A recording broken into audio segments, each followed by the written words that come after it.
अस्सलाम वालेकुम मेरे भाई और दोस्तों। आज हम शुरू करने वाले हैं सिंध बोर्ड की क्लास मैट्रिक की बायोलॉजी। सही है। तो क्लास मैट्रिक की बायोलॉजी की नई बुक आई है। सही है। तो उसका जो पहला चैप्टर है जिसका नाम है गैसियस एक्सचेंज, सही है, उसको हम शुरू करने वाले हैं। वो बुक कुछ इस तरीके की बुक है।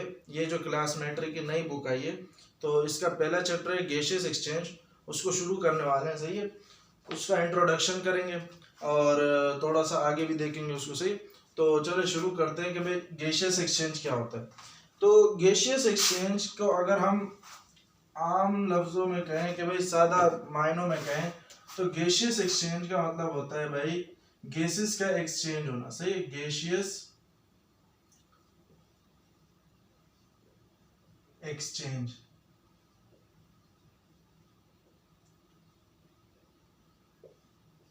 गैसेस का एक्सचेंज होने का मतलब क्या है कि भाई एक चीज दे रही होगी और दूसरी चीज ले रहा होगा। सही है। एक ले रहा होगा तो दूसरी चीज दे रहा होगा, इसको हम एक्सचेंज कहते हैं।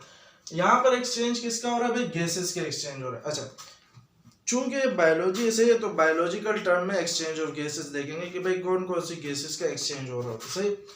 तो यहाँ पर हमारे पास एक्सचेंज ऑफ गैसेस जो है वो हो रहा होता है कि भाई the taking in of O2 and given out of CO2 and or vice versa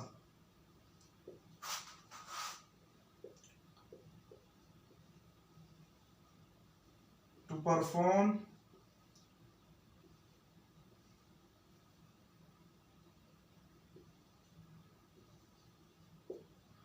the vital functions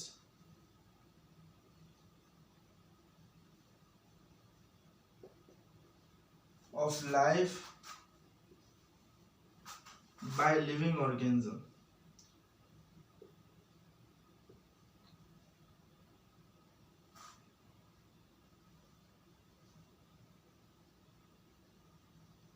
Is called gaseous exchange. सही।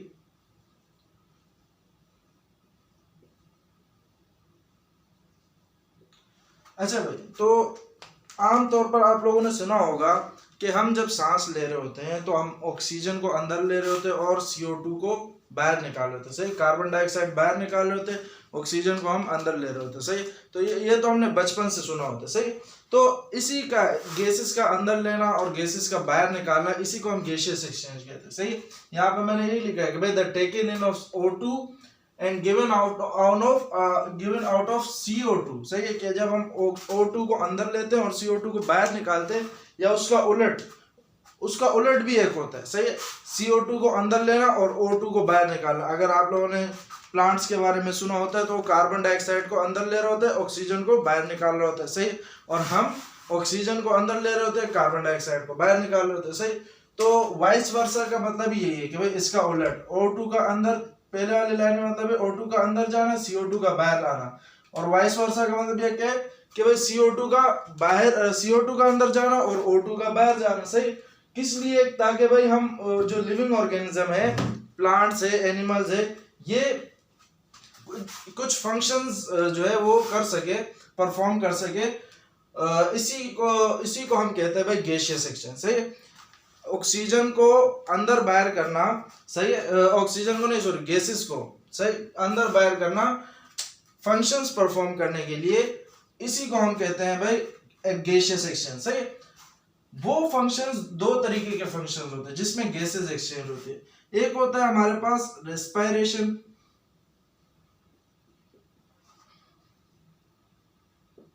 सही। ये सारे लिविंग ऑर्गेनिज्म कर रहे होते हैं, सारे living organism, all living organism.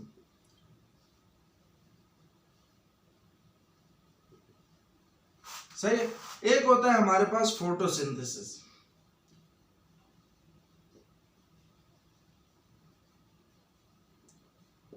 ये हमारे पास सिर्फ प्लांट्स कर रहे होते हैं। सही है। मतलब क्या है भाई? रेस्पिरेशन जो है ये सारे लिविंग ऑर्गेनिज्म का मतलब क्या है भाई? एनिमल्स भी करेंगे और प्लांट्स भी करेंगे। लेकिन जो फोटोसिंथेसिस है ये सिर्फ प्लांट्स कर रहे होते हैं। अच्छा, रेस्पिरेशन में क्या होता है भाई, ऑक्सीजन अंदर लेते हम, O2 को अंदर लेते और CO2 को बाहर निकालते हैं, सही। और यहाँ पे इसका उलट होता है फोटोसिंथेसिस में, CO2 अंदर जाती है और O2 बाहर जाता है, सही। तो इसी को हम देखेंगे। हमारे बुक का जो दूसरा टॉपिक है इसी चैप्टर का, वो है हमारे पास गैसियस एक्सचेंज इन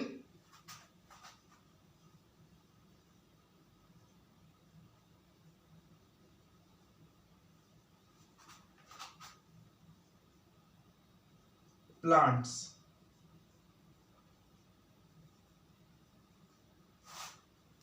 कि भाई प्लांट्स में किस तरीके से एक्सचेंज ऑफ गैसेस हो रहा होता है, सही। तो प्लांट्स जो है अब गैसेस को एक्सचेंज कर रहे होते हैं, यहाँ हम लिख देते हैं कि plants exchange gases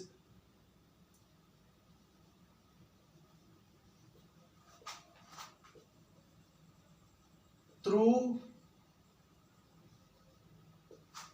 minute pores called stomata।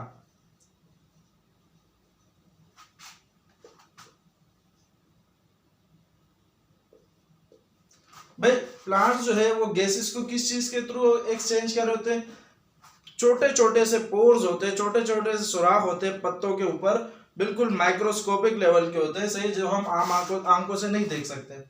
उस तरीके के सुराख होते हैं, उसको हम स्टोमेटा का नाम देते हैं। तो उस सुराख के थ्रू गैसेस अंदर आती हैं और बाहर जाती है, सही है, प्लांट्स में। अच्छा, प्लांट्स जो है गैसेस एक्सचेंज करते हैं भाई माइन्यूट पोर्स के जरिए, किस लिए, टू परफॉर्म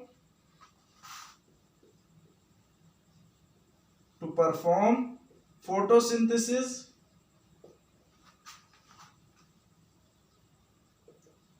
एंड रेस्पिरेशन।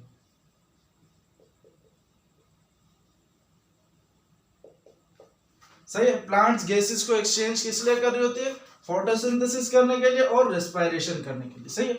अब फोटोसिंथेसिस आप लोग 9th क्लास में भी पढ़ के आए होंगे कि फोटोसिंथेसिस एक ऐसा प्रोसेस है जिसमें प्लांट्स जो है वो सूरज की रोशनी को इस्तेमाल करते हुए कार्बन डाइऑक्साइड और वाटर से, सूरज की रोशनी को इस्तेमाल करते हुए कार्बन डाइऑक्साइड और वाटर से अपने लिए फूड बनाता है, सही। उस फूड का फॉर्मूला था C6H12O6, जिसको हम ग्लूकोज भी कहते हैं, सही है।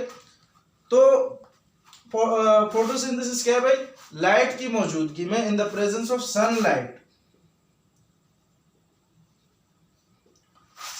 की मौजूदगी में प्लांट जो है वो CO2 और H2O को इस्तेमाल करते हुए फूड बनाता था। ये हमारे पास सिंपल फोटोसिंथेसिस था, सही।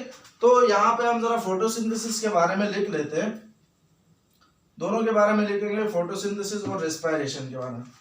तो पहले जो चीज है हमारे पास वो है फोटोसिंथेसिस।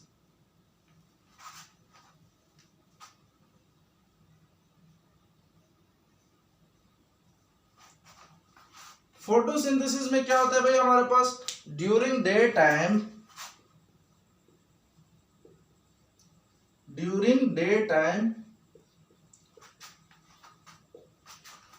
इसलिए लिखे क्योंकि सूरज दिन में ही निकलता है, सही। दिन के वक्त the green parts of plant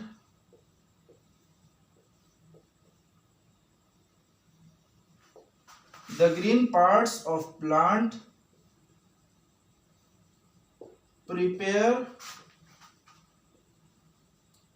complex food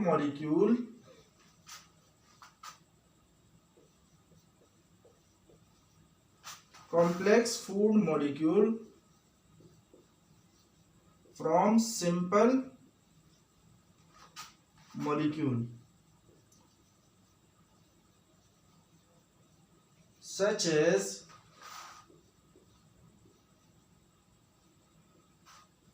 CO2 and H2, सही है। ये हमारे पास फोटोसिंथेसिस। इसमें क्या है भाई, ड्यूरिंग डे टाइम, दिन के वक्त जो ग्रीन पार्ट्स है प्लांट के, जो हरे हरे हिस्से हैं, वो क्या करते हैं भाई, कॉम्प्लेक्स फूड बनाते हैं। किस चीज से, फूड के मॉलिक्यूल्स बनाते हैं, सिंपल मॉलिक्यूल, जो कि हमारे पास कार्बन डाइऑक्साइड और वाटर है, सही है। अच्छा, इस प्रोसेस के दौरान हो क्या रहा होता है कि भाई during this process the CO2 is taken in, CO2 को एनवायरमेंट से अंदर लिया जाता है, CO2 is taken in and O2 is given out। सही, CO2 को अंदर लिया जाता है और O2 को बाहर कर दिया जाता है। सही, अगर इस प्रोसेस की इक्वेशन में आप लोगों को दिखाऊं तो ये कुछ इस तरीके का होता है कि भाई CO2 हमारे पास H2O के साथ रिएक्ट करके in the presence of sunlight ये हमारे पास बनाता है फूड, जिसका फॉर्मूला है C6H12O6। साथ साथ हमारे पास ये वाटर भी रिलीज कर रहा होता है और साथ साथ ये ऑक्सीजन गैस भी रिलीज कर रहा होता है। सही है, तो यहां से CO2 अंदर आता है और इक्वेशन के एंड में यानी प्रोसेस के एंड में O2 हमारे पास बाहर आ रहा होता है। सही है, तो ये हमारे पास फोटोसिंथेसिस जिसमें कार्बन डाइऑक्साइड अंदर जा रहा होता है और ऑक्सीजन बाहर आ रहा होता है। सही है, इसके बाद दूसरा जो प्रोसेस है वो हमारे पास है भाई रेस्पायरेशन। तो रेस्पायरेशन का जरा देख लेते हैं कि भाई रेस्पायरेशन में क्या होता है। रेस्पायरेशन में भी आप लोगों को मैंने बताया कि हम ऑक्सीजन को अंदर कर रहे होते हैं और जबकि कार्बन डाइऑक्साइड को बाहर कर रहे होते हैं। सही, ये बिल्कुल फोटोसिंथेसिस का उलट प्रोसेस है। सही है, रेस्पायरेशन।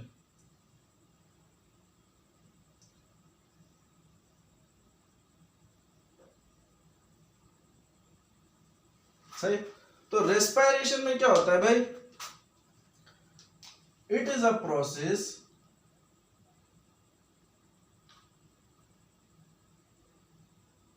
ये एक ऐसा प्रोसेस है भाई ड्यूरिंग विच जिसके दौरान food molecules are oxidised, food molecules are oxidized to simple molecules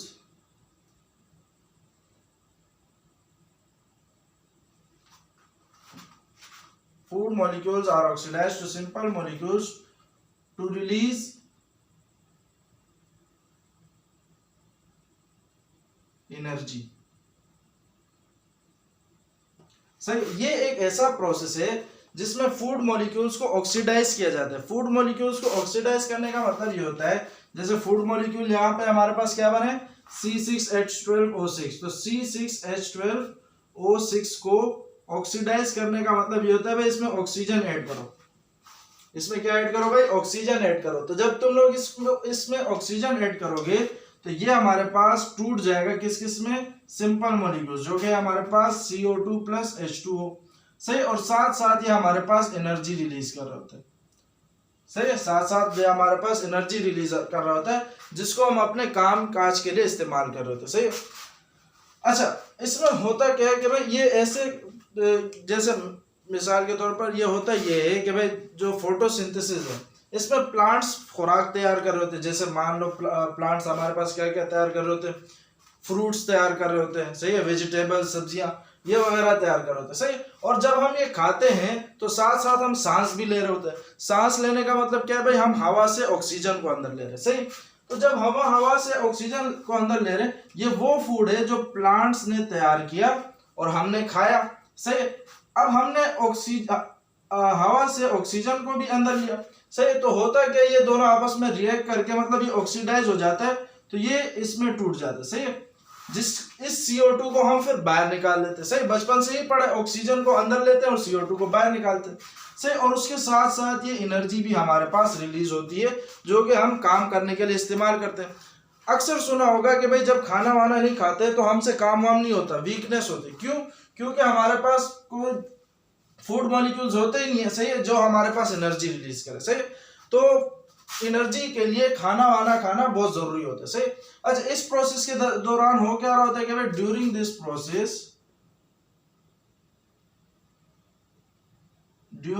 process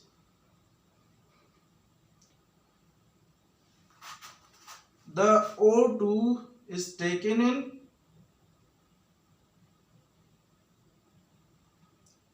and CO2 is given out। सही, इस प्रोसेस में बिल्कुल इसका उलट हो रहा होता है। सही, यहाँ पे हमारे पास CO2 को अंदर जा रहा होता था और O2 बाहर आ रहा होता है, जबकि यहाँ पे हमारे पास O2 अंदर आ रहा होता है और CO2 बाहर जा रहा होता है। सही, O2 मतलब ऑक्सीजन, CO2 मतलब कार्बन डाइऑक्साइड। सही, तो ये हमारे पास इसकी जरा डेफिनेशन वगैरह, फिर बुक में इसकी जरा वो लिखी है, डिफरेंस लिखी है। सही, बड़ी मजेदार किस्म की डिफरेंस है। अच्छा, एक चीज मैं आपको जरा यहाँ पे और बता दूं, फिर वो डिफरेंस में भी वो लफ्ज आएगा, इसलिए पहले से यहाँ पे समझ लो। सही, यहाँ पे दो मॉलिक्यूल्स आपस में जुड़ के एक कॉम्प्लेक्स मॉलिक्यूल बना है। तो जब दो मॉलिक्यूल्स आपस में जुड़ के एक बड़ा मॉलिक्यूल, मतलब दो चीजों से मिलके एक चीज का बनना, ये हमारे पास एनाबॉलिक प्रोसेस कहलाता है। Anabolic process. और जब किसी चीज को तोड़ा जाए, एक चीज टूट रही होती है, तो ये हमारे पास कैटाबॉलिक प्रोसेस कहलाता है। कैटाबॉलिक, किसी चीज का टूटना कैटाबॉलिक, किसी चीज का बनना ये एनाबॉलिक कहलाता है। इसको याद करने का तरीका ये भी, कैटा से मतलब काटना ही है। सही है, काटा, और इसको टूटना मतलब काटना ही होता है। सही, तो इसको इस तरीके से याद रख सकते हो कि भाई जिसमें काटा आ जाए, मतलब क्या है कि भाई उसमें मॉलिक्यूल टूटेगा। सही है, और जो एनाबॉलिक होगा उसमें मॉलिक्यूल जुड़ेंगे। सही है, तो ये जरा याद रखना। अब इसके बाद हम जरा इसकी डिफरेंस कर लेते हैं फोटोसिंथेसिस और रेस्पिरेशन के। सही, 8 डिफरेंस लिखे हुए बुक में इसके, तो 8 के 8 डिस्कस कर लेते हैं।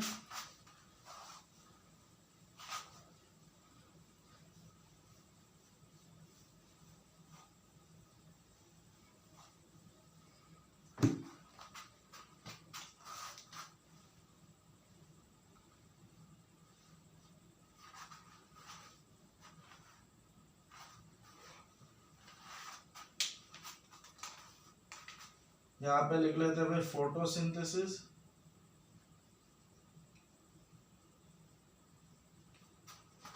यहाँ पे लिख लेते हैं भाई रेस्पिरेशन। सही, फोटोसिंथेसिस और रेस्पिरेशन का डिफरेंस है हमारे पास। पहला जो डिफरेंस लिखा हुआ है हमारे पास बुक में, वो यही लिखा है कि भाई ये एक फोटोसिंथेसिस एक एनाबॉलिक प्रोसेस है। अभी मैंने आप लोगों को बताया एनाबॉलिक प्रोसेस क्या होता है। सही, और रेस्पिरेशन एक कैटाबॉलिक प्रोसेस। सही,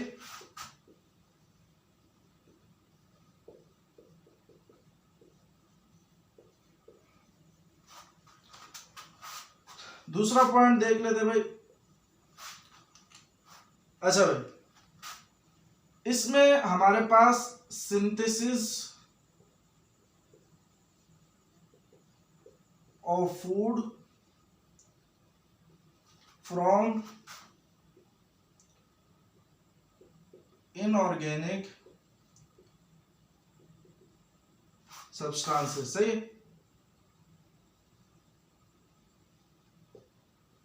इसमें क्या होता है भाई, हमारे पास फूड बन रहा होता है इनऑर्गेनिक सब्सटेंसेस से। सही, इनऑर्गेनिक सब्सटेंसेस जो हमारे पास CO2 और H2 दोनों इनऑर्गेनिक थे, और यहां पे ब्रेक डाउन हो रहा होता है, ब्रेक डाउन ऑफ फूड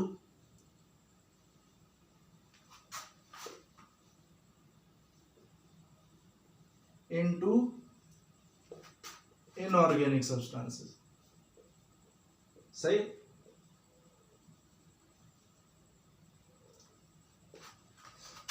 ये दोनों पॉइंट्स आपस में देखो जुड़ रहे हैं। सही, आपस में एक दूसरे के जैसे। वो एनाबॉलिक प्रोसेस, एनाबॉलिक का मतलब ये भाई जुड़ना, और सिंथेसिस का मतलब भी यही होता है, बनना। सही, तीसरा जो पॉइंट है हमारे पास कि भाई इस प्रोसेस में हमारे पास लाइट एनर्जी रिक्वायर होती है। इट रिक्वायर्स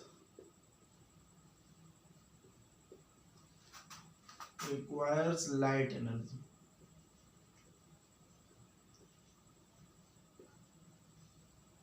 भाई इसको लाइट एनर्जी चाहिए होती है, फोटोसिंथेसिस को करने के लिए चाहिए होती है हमारे पास लाइट एनर्जी। फोटो का मतलब ही लाइट होता है। सही है, इसके नाम में भी लाइट है। अच्छा, it does not requires light energy. भाई इसको लाइट की जरूरत नहीं, ये दिन को भी होता है और रात को भी होता है। It does not requires light energy. सही है। तीसरा पॉइंट हो गया हमारे पास। अब चौथे पॉइंट पे आ जाते हैं। चौथा पॉइंट क्या है भाई हमारे पास इसमें कि it occurs only in day time.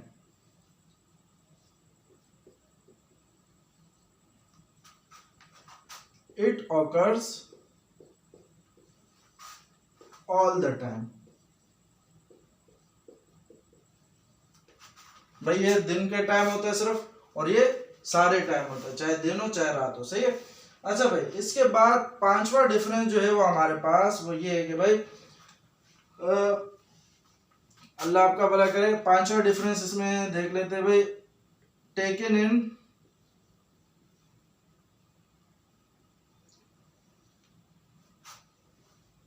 Of CO2। इसमें CO2 को टेकन इन किया जाता है यानी अंदर लिया जाता है। इसमें given out of CO2।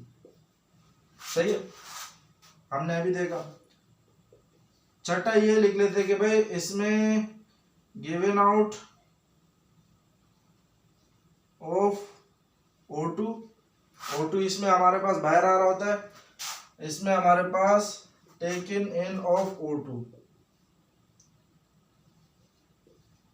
O2 यहाँ पे हमारे पास अंदर जा रहा होता है। सही। सातवां डिफरेंस देख लेते हैं भाई।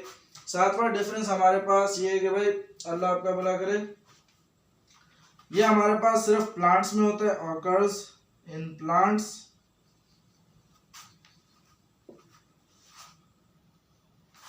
और ये हमारे पास सारे के सारे एनिमल्स में होता है, ऑकर्स इन ऑल एनिमल्स, चाहे प्लांट्स हो चाहे एनिमल्स हो, sorry occurs in all living organism, all living organism, चाहे प्लांट हो चाहे एनिमल हो, सब में हमारे पास रेस्पिरेशन हो रही होती है।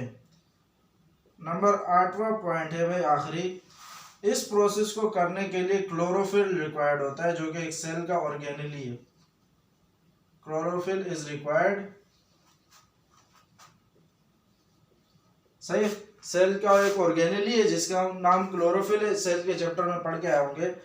और इस प्रोसेस के लिए वो जरूरी होता है, जबकि इसके लिए जरूरी नहीं होता। Chlorophyll is not required. सही है।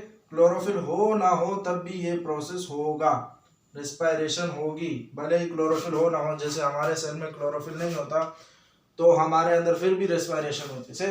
प्लांट्स के सेल में क्लोरोफिल होता है फिर भी उसमें रेस्पिरेशन होती है।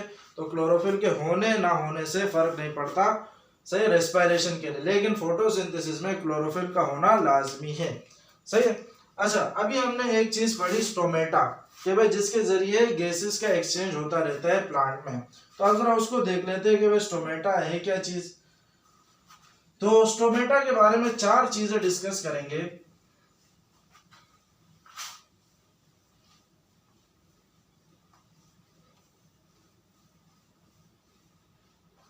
सही, स्टोमेटा के बारे में 4 चीजें डिस्कस करेंगे।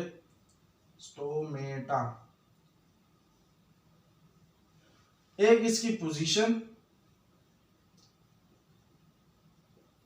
कहाँ मौजूद होता है, एक इसका फंक्शन, क्या काम कर रहा है, एक इसका स्ट्रक्चर,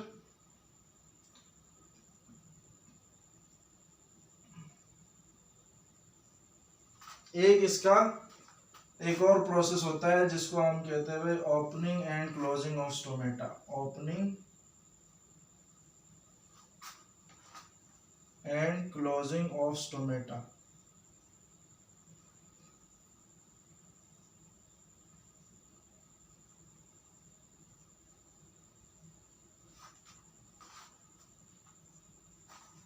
और यहां पे मैं जरा स्टोमेटा की डायग्राम बना देता हूं। सही है। अच्छा भाई, तो ये मैंने ज़रा स्टोमेटा की तस्वीर भी बना दी है। दोनों 2 किस्म की तस्वीर होती है इसकी। तो यहाँ से शुरू करते हैं, फिर वहां पे जब आएंगे तो इसको भी देख लेंगे, इसके डायग्राम को। तो स्टोमेटा असल में प्लूरल वर्ड है, सही, बहुत सारे के लिए इस्तेमाल होता है। इसका जो सिंगुलर है वो है स्टोमा। स्टोमा इसका सिंगुलर है। एक स्टोमा, एक सुराख, जैसे एक ये हमारे पास स्टोमेटा होता है, ये जो सुराख आपको नजर आ रहा है, ये हमारे पास स्टोमा कहलाएगा ऐसा, सही। तो बहुत सारे जब पोर्स एक साथ हम काउंट करते हैं तो उसको हम स्टोमेटा कहते हैं, सही। स्टोमा का मतलब होता है माउथ, सही, मुंह जैसा, ये बिल्कुल। अच्छा, दीज आर प्रेजेंट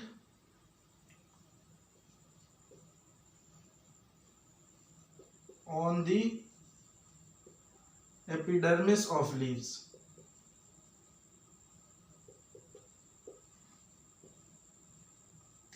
सही, लीव्स के एपिडर्मिस पे मौजूद होते हैं। एपिडर्मिस लीव्स की सबसे पहली वाली लेयर होती है, सबसे ऊपर वाली लेयर, सही, उसको हम एपिडर्मिस कहते हैं, सही। अच्छा, फंक्शन क्या है भाई? The exchange of gases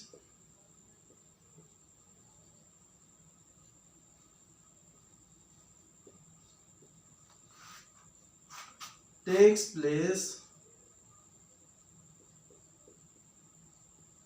through these pores।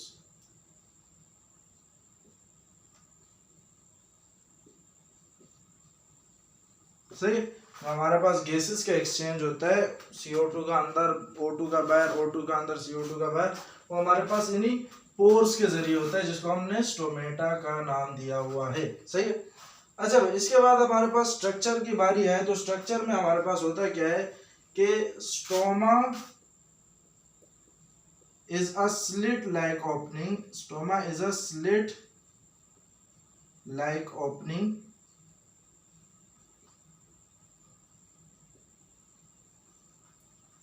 formed by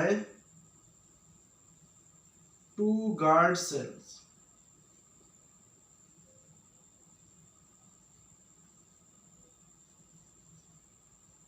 सही, स्टोमा जो है हमारे पास एक ओपनिंग होती है, सही, स्लिट की तरफ। इसको ये किसकी वजह से बन रही होती है? दो गार्ड सेल की वजह से। एक ये गार्ड सेल है और एक हमारे पास ये गार्ड सेल है, इन दोनों की वजह से एक ओपनिंग बन रही है, इसको हम कहते हैं भाई, अल्लाह आपका भला करे, स्टोमा, सही। अच्छा, दे कंटेन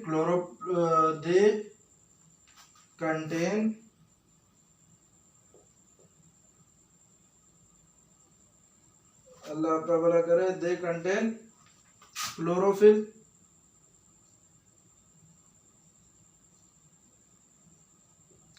भाई इन सेल्स के अंदर क्लोरोफिल भी होता है, और देयर, या ऐसे लिख लेते हैं भाई, दे हैव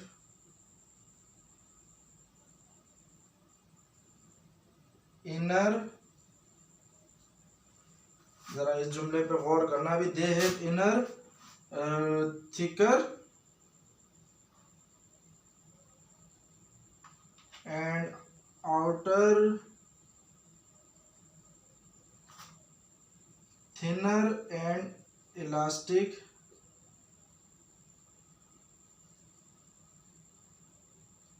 सेल वॉल। सही, इनके पास इनकी जो अंदर वाली सेल वॉल होती है, ये हमारे पास इनर सेल वॉल जो है, ये वाली, ये हमारे पास होती है थिकर, सही है, थिकर सेल वॉल होती है हमारे पास, इनर है। और ये जो आउटर सेल वॉल है, ये हमारे पास थिनर, पतली, सही है, ये वाली चौड़ी होती है, ये वाली पतली होती है, और ये वाली इलास्टिक होती है, सही। इलास्टिक का मतलब ये है कि भाई इसमें लचक होता है, जब ये इस तरीके से खुलता है तो ये खिंच जाती है, सही, और ये जब ये बंद होता है तो ये वापस अपनी पोजीशन में आ जाता है, सही। तो अंदर वाला जो है हमारे पास थिकर होता है, चौड़ी होती है, और बाहर वाली जो होती है वो हमारे पास थिनर होती है, यानी पतली होती है, सही। अच्छा भाई, इसके बाद आ जाते हैं हम अपनी, जरा इस डायग्राम को देख लेते हैं, डायग्राम की इस लेबलिंग पे जरा आ जाते हैं। ये हमारे पास ओपन टाइप ऑफ स्टोमेटा है, और ये हमारे पास close type of stomata. Open stomata,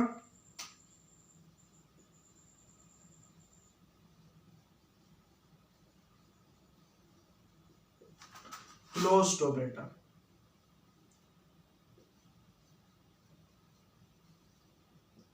सही, दोनों में लेबलिंग देख लेते हैं। ये जो ब्लैक कलर का मैंने बनाया ये हमारे पास न्यूक्लियस कहलाता है,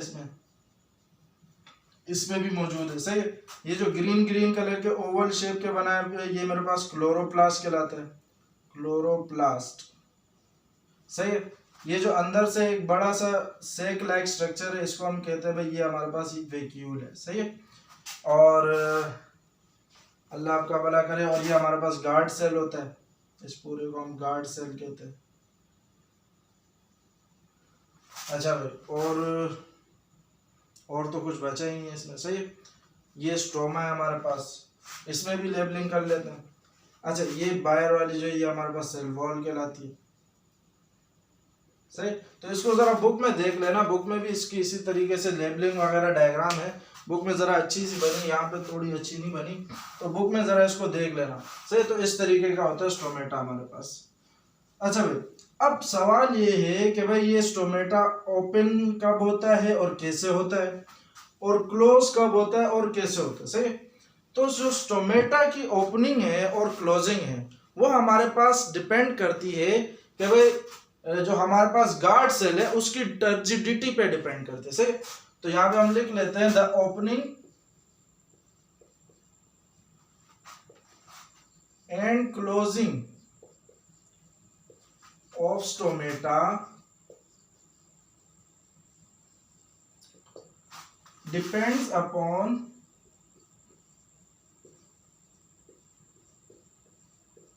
the turgidity of guard cell, the turgidity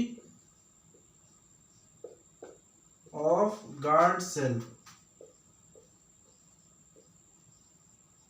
भाई जो हमारे पास गार्ड सेल होता है इसकी टर्जिडिटी पे हमारा जो ओपनिंग है स्टोमेटा की, स्टोमेटा का खुलना या स्टोमेटा का बंद हो जाना, ये हमारे पास गार्ड सेल की टर्जिडिटी पे डिपेंड करता है। भाई गार्ड सेल जितना ज्यादा टर्जिड होगा, सही, जितना ज्यादा टर्जिड होगा उतना हमारे पास जब हमारे पास गार्ड सेल टर्जिड होगा तो स्टोमेटा हमारे पास ओपन होगा, जब गार्ड सेल हमारे पास टर्जिड नहीं होगा तो हमारे पास स्टोमेटा क्लोज होगा। सही, तो ड्यूरिंग, या यहाँ पे हम लिख देते हैं कि भाई अल्लाह आपका भला करे, हाँ यहाँ लिख देते हैं during day time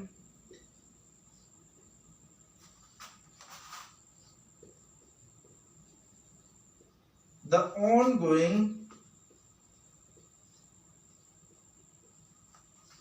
process of photosynthesis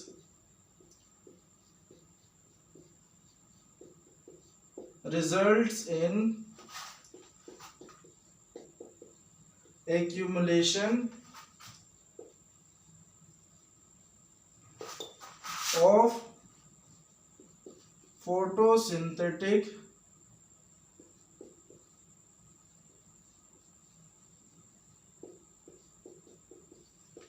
solutes, accumulation of photosynthetic solutes which causes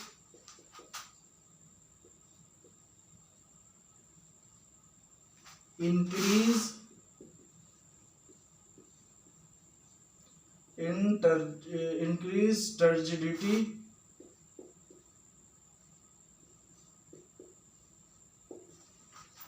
of guard cell। सही है, जब हमारे पास दिन के वक्त फोटोसिंथेसिस होती है। सही है, तो फोटोसिंथेसिस के वक्त फोटोसिंथेटिक सॉल्यूट जैसे कि हमारे पास फूड है। सही, मैंने अभी आपको पीछे बताया फोटोसिंथेसिस होते वक्त हमारे पास फूड के मॉलिक्यूल्स बन रहे होते हैं, उसी को हम फोटोसिंथेटिक सॉल्यूट्स भी कहते हैं। सही, जब वो फोटोसिंथेटिक सॉल्यूट्स बनते हैं हमारे पास दिन के वक्त, तो ये हमारे पास एक्यूमुलेट यानी जमा हो जाना, कहाँ पे जमा हो जाता है, हमारे पास गार्ड सेल में जमा हो जाते हैं। और गार्ड सेल में जब ये जमा हो जाते हैं तो ये इतने जमा हो जाते हैं कि हमारा गार्ड सेल की टर्जिडिटी बढ़ जाती है। टर्जिडिटी यानी सख्ती, बहुत सख्त हो जाता है। सही, तो सख्त यानी सख्त होने की वजह से वो हमारा जो अल्लाह आपका भला करे स्टोमेटा ओपन हो जाता है। सही, और जब स्टोमेटा ओपन होता है हमारे पास तो हमारे पास क्या होता है भाई, जब स्टोमेटा ओपन हो जाता है the stomata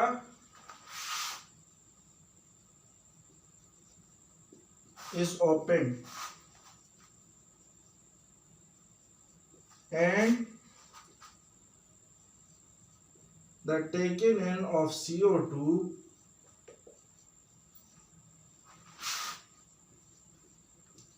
and given out of O2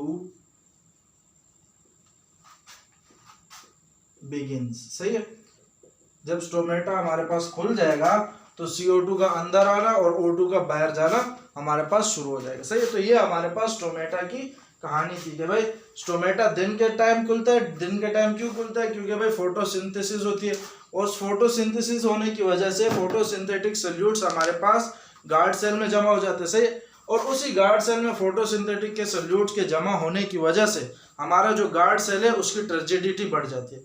और हमने ऊपर देखा कि पहली लाइन में कि टर्जिडिटी पे ही हमारा ओपनिंग और क्लोजिंग डिपेंड करेगा। जितनी ज़्यादा टर्जिडिटी होगी तो स्टोमेटा ओपन होगा और अगर टर्जिडिटी कम होगी तो स्टोमेटा हमारा क्लोज होगा। सही, तो ये हमारा स्टोमेटा के बारे में था थोड़ा। तो आज जो हमने डिस्कस किया, गैसियस एक्सचेंज के बारे में डिस्कस किया, गैसियस एक्सचेंज इन प्लांट्स के बारे में डिस्कस किया, फोटोसिंथेसिस और रेस्पिरेशन का डिफरेंस हमने देखा। सही, और स्टोमेटा के बारे में हमने ज़रा देखा। तो अगर इसके ऊपर क्वेश्चन भी आ जाए तो आप बिल्कुल इसी तरीके से लिखिएगा तो नंबर मिल जाएंगे। सही, तो आज के लिए इतना ही, फिर अगले लेक्चर में मिलेंगे। तब तक के लिए अपना ख्याल रखें। अल्लाह हाफिज़।